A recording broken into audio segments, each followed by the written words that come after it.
Sir humanities एक ऐसा field है ना जो मतलब काफी निगलेक्टेड भी माना जाता है कई बार। कोई स्कोप नहीं है, कुछ नहीं कर पाओगे, कुछ नहीं होता है, फेलियर्स लेते हैं जनरली।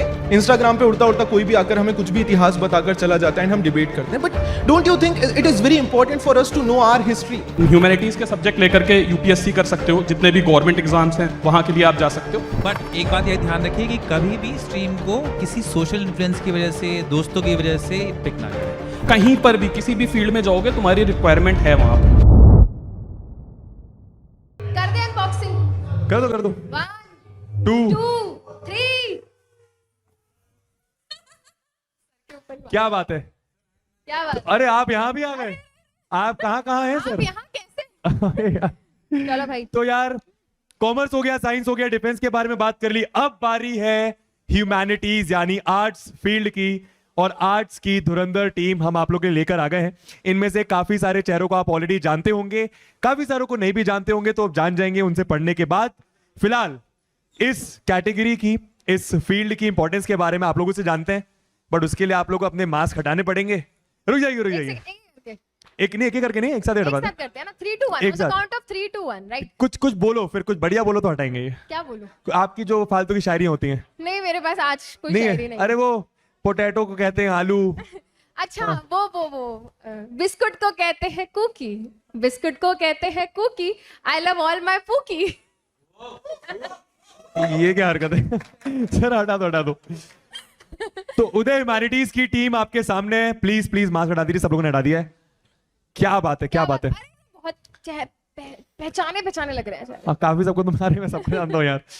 आप लोगों में से सबसे पहले तो सबसे एक एक करके बात करेंगे, बट कोई भी एक इंसान जो बच्चों को इस फील्ड के बारे में थोड़ा सा बेसिक से बता पाए, कोई भी एक जो कॉन्फिडेंट है जो बता पाएगा, कोई भी। हाँ कुणाल सर प्लीज। क्या हाल चाल बच्चों, कैसे हो सभी? भाई तुम्हारे लिए एक छोटी सी लाइन है कि देख, नींव तेरी मजबूत की और उड़ान थी तेरी दमदार, है ना? नींव तेरी मजबूत की, उड़ान थी तेरी दमदार, और एक नए दौर का उदय है ये, मिलके बनाएंगे शानदार। क्या बात है, क्या बात है, बहुत बढ़िया सर।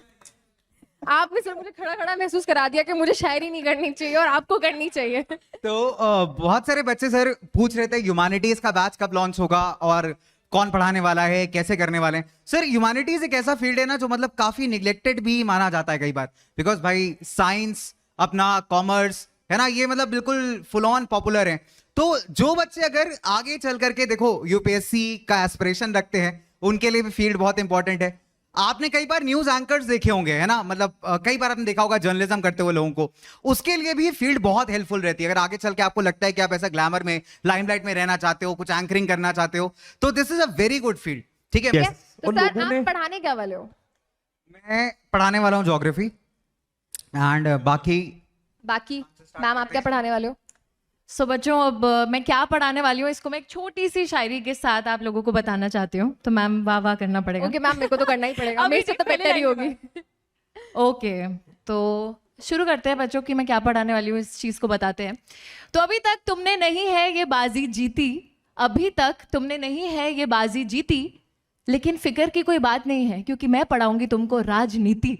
तो यार एक्चुअली यस, मैं आप लोगों को पॉलिटिकल साइंस पढ़ाने वाली हूँ एंड आई फील कि पॉलिटिकल साइंस एक ऐसा सब्जेक्ट है जो कि हमारे आसपास कितना ज़्यादा जुड़ा है। अभी थोड़े टाइम पहले कंट्रोवर्सी हुई थी कि हमारा जो फ्रीडम ऑफ स्पीच है उसमें कितनी चीज़ें आनी चाहिए, कितनी चीज़ें नहीं आनी चाहिए, एंड सोशल मीडिया पे एक पूरा बज़ क्रिएट हुआ था। एंड ये सारी चीज़ें अच्छे से आप तभी समझ पाएंगे जब आपको पॉलिटिकल साइंस के बारे में अच्छे से पता होगा। मतलब right to freedom, right to equality, और ये जितनी भी हमारी फंडामेंटल राइट्स हैं, उसी के साथ साथ एक एक चीज़ को हम बहुत ज़्यादा डिटेल में समझने वाले हैं और अपने अधिकारों के बारे में जानने वाले हैं, प्लस हमारे संविधान के बारे में जानने वाले हैं। तो चलिए मैं सर को। Thank you very much. क्या हाल है साथियों?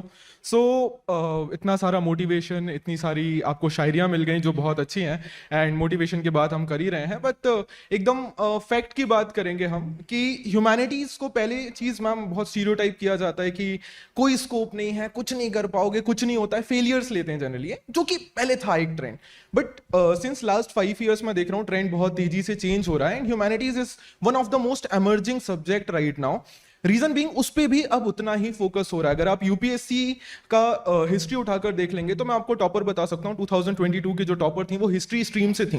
मतलब जनरली माना जाता है कि थ्योरी सब्जेक्ट स्कोरिंग नहीं होते हैं, but UPSC topper with history optional, I mean that was exceptional. So ऐसा कर पाना पॉसिबल है। प्लस ह्यूमैनिटी स्टूडेंट्स जब आप होते हैं तो आपको एक अलग परसेप्शन मिलता है, मतलब बहुत सी चीज होती है। सर हम लोग सोचते हैं इलेक्शन हो रहा है, एमपी का इलेक्शन हो रहा है, एमएलए का हो रहा है। अब हम सोचते रहते हैं कि एमपी कौन, एमएलए कौन, राज्यसभा का इलेक्शन हो रहा है, पार्षद का इलेक्शन हो रहा है, क्यों हो रहा है, ये कौन होते हैं, ये बेसिक चीजें आपको पता चलती हैं। हिस्ट्री की मैं बात करूं तो currently ma'am history is all about reels. Instagram पे उड़ता उड़ता कोई भी आकर हमें कुछ भी इतिहास बताकर चला जाता है एंड हम डिबेट करते हैं। But don't you think it is very important for us to know our history of our country. हमें अपने देश के बारे में पता होना चाहिए, जानना चाहिए, और इसमें कोई भी बुराई नहीं है। प्लस जितने भी गवर्नमेंट एग्जाम्स होते हैं, आप कोई सा भी एग्जाम ले लीजिए, जीएस में सबसे मेजर पोर्शन ये history, geography, pol science, economics का ही आता है एंड वो 10th 11th 6 to 12th का सिलेबस ही होता है। तो बिना कोई सेकंड थॉट लिए, ऑल्दो लोग डिमोटिवेट करेंगे, बोलेंगे, हमें भी बोला गया था ऑब्वियसली जब हम लोगों ने ह्यूमैनिटीज लिया था, but when we moved ahead, trust me, कभी भी ये नहीं लगता कि हमने लाइफ में कुछ भी गलत किया है। तो बस खुद पे भरोसा करो, आंख बंद करो, मेहनत करोगे, सब कुछ जबरदस्त होगा। क्योंकि साइंस में भी जाओगे तो ऐसा नहीं है बिना मेहनत के हो जाएगा, राइट? कॉमर्स में भी जाओगे तो मेहनत करनी पड़ेगी। तो यहां भी आओ, मेहनत करेंगे मिलके और मचाएंगे, ठीक है? Thank you so much ma'am. मैं सोशोलॉजी पढ़ाने वाला हूँ और जैसे सोशोलॉजी इन लोगों के लिए एकदम नया सब्जेक्ट है। नया सब्जेक्ट क्यों है? क्योंकि सबसे पहली चीज सोशोलॉजी में क्या है कि आपको कुछ अलग से नहीं पढ़ना पड़ता। सोशोलॉजी का सब्जेक्ट मैटर, उसका अपना कोई सब्जेक्ट मैटर है ही नहीं।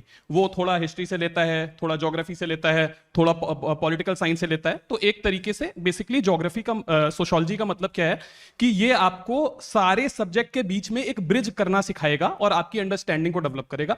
दूसरी चीज, जैसे अभी सबने यही बोला कि आप ह्यूमैनिटीज के सब्जेक्ट लेकर के यूपीएससी कर सकते हो, जितने भी गवर्नमेंट एग्जाम्स हैं वहां के लिए आप जा सकते हो। एक सबसे अच्छी चीज ये होती है आजकल, जैसे सोशोलॉजी पढ़ने के बाद आप सोशल वर्क सब्जेक्ट ले सकते हो, और इवन कॉर्पोरेट सेक्टर में भी जो बिग 4 कंपनीज हैं वहां पर भी आपको ऐसी जॉब्स मिलती हैं। इवन पब्लिक पॉलिसी आप पढ़ सकते हो, अगर आपने पॉलिटिकल साइंस पढ़ा हुआ है तो आप पब्लिक पॉलिसी से एमबीए कर सकते हो और उसके बाद आपको गवर्नमेंट के साथ प्रोजेक्ट में काम करने को मिलता है। तो स्कोप बहुत है। इंपॉर्टेंट ये है कि आपका इंटरेस्ट है या नहीं है। अगर इंटरेस्ट है तो आप कुछ भी मत सोचो, आपको बस पढ़ना है ना? तो बस सर एक चीज मैं पूछना चाहती हूँ, मुझे पहले लगता था ये जो बीबीए और एमबीए कॉमर्स वाले स्टूडेंट्स करते हैं, क्या ह्यूमैनिटीज लेके हम ये कर सकते हैं? एमबीए कर सकते हैं? तो यार एमबीए तुम्हें पता ही है यार, लोग इतने अच्छे अच्छे इंस्टीट्यूट से एमबीए करते हैं और बहुत अच्छे पैकेजेस। एमबीए एक जनरलिस्ट जॉब है और मुझे नहीं लगता कि ह्यूमैनिटीज से अच्छा, ह्यूमैनिटीज के सब्जेक्ट को पढ़ने वालों से अच्छा कोई जनरलिस्ट जॉब को कर सकता है, क्योंकि उनके पास एक वाइडर पर्सपेक्टिव होता है। बाकी जो स्पेशलिस्ट जॉब होती हैं, जैसे इंजीनियर हैं, डॉक्टर हैं, उनके पास एक स्पेशलिस्ट पर्सपेक्टिव है, वो सिर्फ उतना ही जानते हैं, पर वो सोसाइटी एज अ मैंने होल। तो सर ये भी सुना है बहुत सारे आईआईटीएंस बाद में आईआईएम जाके एमबीए करते हैं। हाँ, राइट? तो अगर बाद में एमबीए ही करनी है, अगर तुम्हारा गोल वो है, तो बेटा you can surely think about humanities also. And last में बेटा तुम्हारा कॉल है, डिस्कस विद योर पेरेंट्स कि तुम क्या करना चाहते हो, एंड वो भी और हम भी तुम्हें सही गाइड और यार समय बहुत बदल चुका है, अभी इतने चांसेस अवेलेबल है ना, इतने चांसेस अवेलेबल हैं, तुमको कहीं पर भी किसी भी फील्ड में जाओगे तुम्हारी रिक्वायरमेंट है वहां पर, है ना? तो ऐसा कुछ नहीं है, कोई स्टिग्मा नहीं है सब्जेक्ट को लेकर के। Thank you so much. Ma'am आप क्या पढ़ाने वाले हो? Hello, thank you ma'am. Ma'am मैं हिंदी पढ़ाने वाली हूँ और हिंदी का तो अपना एक अलग ही ऑरा रहता है। लाइक सारे सब्जेक्ट तो सब पढ़ लेते हैं, बट बेटा अगर आप यूपीएससी का सोच रहे हो आगे, क्योंकि ह्यूमैनिटीज़ ऐसा है आगे चल के अगर आप इस फील्ड में जाते हो तो हिंदी बहुत ज़रूरी है, बिकॉज मातृभाषा है, ठीक है? वहाँ आप बैठोगे, आप लोगों से पूछ लेंगे भाई बोलियाँ बता दो, भाषा बता दो, बहुत कन्फ्यूज़न होता है, तो हिंदी बहुत ज़रूरी है। So finally again we have Anurag से तो आप मिल ही लिए हैं। मिल ही चुके हो। सर आप क्या पढ़ाने वाले हो, जल्दी से बता दो। मैम ऑलरेडी बता चुके हैं इंग्लिश के बारे में, क्योंकि कोई भी स्ट्रीम हो इंग्लिश तो पढ़ना ही है आपको। तो I am here again, but nothing of value comes easy. Just जो आपने बात बोला, बस उसको एक बारी फोकस करना चाहूंगा कि कोई भी अच्छी चीज़ आपके लाइफ में अगर आएगी तो मेहनत तो लगेगी उसके लिए, irrespective which stream you pick. But एक बात यह ध्यान रखिए कि कभी भी स्ट्रीम को किसी सोशल इन्फ्लुएंस की वजह से, दोस्तों की वजह से पिक ना करें। मेरे 2 दोस्त, हम 3 बचपन के खास दोस्त हैं और हम तीनों ने ही साइंस पिक करी, क्योंकि मेरे 90% आए थे, किसी के 85 आए, किसी के 70 आए, बट अल्टीमेटली हम तीनों स्विच कर चुके हैं ह्यूमैनिटीज़ पे। तो please do not think humanities as a discipline जिसकी वैल्यू ना हो। Thank you so much sir. हाँ भाई, तो ये आपकी टीम है। समीर सर आपको बहुत बहुत जन्मदिन की शुभकामनाएं। Oh, समीर सर का बर्थडे है। Happy birthday. केक खिलाओ अभी सर पार्टी सर आपकी तरफ से, ठीक है। तो ये आपकी, हाँ, ये आपकी आर्ट्स और ह्यूमैनिटीज की टीम है। देखो मैंने वही बोला यार, तेरे को अपने मन में ये नहीं सोचना है, ठीक है, कि सब्जेक्ट अनइक्वल है। मैं जानता हूँ सोसाइटी सोचती है कि यार ये थोड़ा सा ये करियर अच्छा नहीं है इधर, ये इधर अच्छा नहीं है। तू अपने मन में मत सोच, ठीक है। बहुत सारे लोग तुझे यहां पर भी दिख जाएंगे जो अनसक्सेसफुल है, और यहां पर ऐसे भी दिख जो सक्सेसफुल है, ठीक है। आपको बस 1 से 2% लोगों में आना है हर फील्ड में जो मचाते हैं। आगे बात करते हैं, और ये बहुत इंपॉर्टेंट चीज है, बहुत एक्साइटिंग चीज है। इसके लिए मैं दी ओजी को बुलाना चाहूंगा। आसिम सर प्लीज आइए, OG। बच्चों को समझाइए ये क्या है। Thank you so much sir. वो सारे स्टूडेंट्स जो आर्ट्स को चूज कर रहे हैं as a subject in class 11th, देखो यार, अगर आप आर्ट्स चूज कर रहे हो तो एक बात तो कंफर्म है कि आपका आगे चल के ये आइडिया है, ये प्लान है कि आप सिविल सर्विसेज एग्जामिनेशन, जिसको हम लोग बोलचाल की भाषा में आईएएस की परीक्षा कहते हैं, वो आप देने का प्लान कर रहे हो। इट इज इंपॉर्टेंट कि आप फ्रॉम द वेरी बिगिनिंग, जब आप पढ़ रहे हो class 11th, you should know कि हम अगर कोई किताब पढ़ रहे हैं क्लास 11th में, सपोज जैसे मैं देख रहा था इससे पहले उदय ह्यूमैनिटीज बैच को हम लोग देख रहे थे, तो आप पॉलिटी पढ़ रहे हो, आप हिस्ट्री पढ़ रहे हो, आप ज्योग्राफी पढ़ रहे हो, उनका रेलेवेंस कितना है यूपीएससी में। इस बैच में क्या क्या होगा चलिए आपको बताता हूं। देखो पॉलिटिकल साइंस है, पॉलिटिकल साइंस आपको मंजू मैम पढ़ाने वाली है। Manju ma'am is a senior teacher, again वो पढ़ाती है प्रारंभ बैचेस के अंदर, वो ऑफलाइन पढ़ाती है। तो जो यहां पर क्लासेस होंगी, देखिए पहली 5 classes, this will be basically explaining you कि UPSC is what all about, क्या इसका पैटर्न होगा, कितना इसका सिलेबस होता है, प्रीलिम्स, मेंस, इंटरव्यू, ये सब चीजें आपको पहले 5 क्लासेस में बताई जाएंगी। तो यहां पर पॉलिटिकल साइंस आपको पढ़ाएंगे मंजू मैम,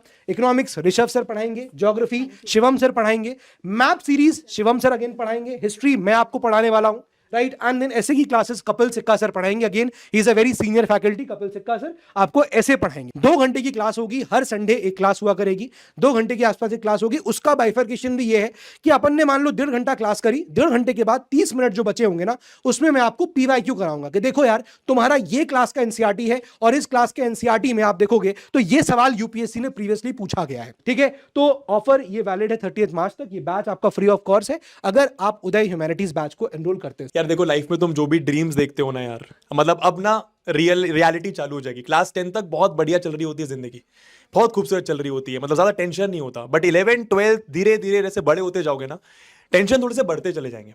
बट वो टेंशन कम करने का एक रास्ता है, एक अच्छा कॉलेज, और एक अच्छे कॉलेज की शुरुआत है क्लास 11th, ठीक है। बस बार बार वही बोलता हूं, हर टीचर वही बोलेगा, ये गलती मत करना क्लास 10th, स्पेशली अपने बबुआज से बात कर रहा हूं यार, कि तुम लोग देर से शुरुआत करो, तुम लोग क्लास 11 को लाइटली ले लो, क्लास 11 बर्बाद कर दो, ऐसा नहीं करना। बस डेली पढ़ाई करनी है, कंसिस्टेंटली पढ़ाई करनी है, ज्यादा और टेंशन भरा काम है नहीं। तेरे साथ ओजी टीचर्स हैं, बेस्ट टीचर्स हैं, जो तेरे को दिल से पढ़ाते हैं, मजे में पढ़ाते हैं, सब्जेक्ट को फील कराते हैं, सब्जेक्ट तेरे लिए इंटरेस्टिंग बनाते हैं। तो हम सब कुछ संभाल लेंगे, be it commerce, be it science, be it NDA and be it humanities. PW के टीचर्स तुम्हारे साथ है, पीडब्ल्यू तुम्हारे साथ है, जब तक साथ है, जब तक तुम्हें वो एक अच्छे कॉलेज में ना पहुंचा दे, ठीक है। Thank you so much, thank you so much. मिलते हैं तुम लोगों से बैचेस में, ऑल द बेस्ट। अब पता नहीं तुम मिलो ना मिलो, साइंस में तो मैं रहूंगा, कॉमर्स में रहूंगा, मैम साइंस में रहेंगी। आगे जो भी करो बढ़िया करना यार, हम दोनों बस यही चाहते हैं, पीडब्ल्यू टीम बस यही चाहती है। All the very best, thank you so much. जल्दी जल्दी बैचेस में ज्वाइन कर लो एंड मिलते हैं। Bye bye, bye bye, bye bye.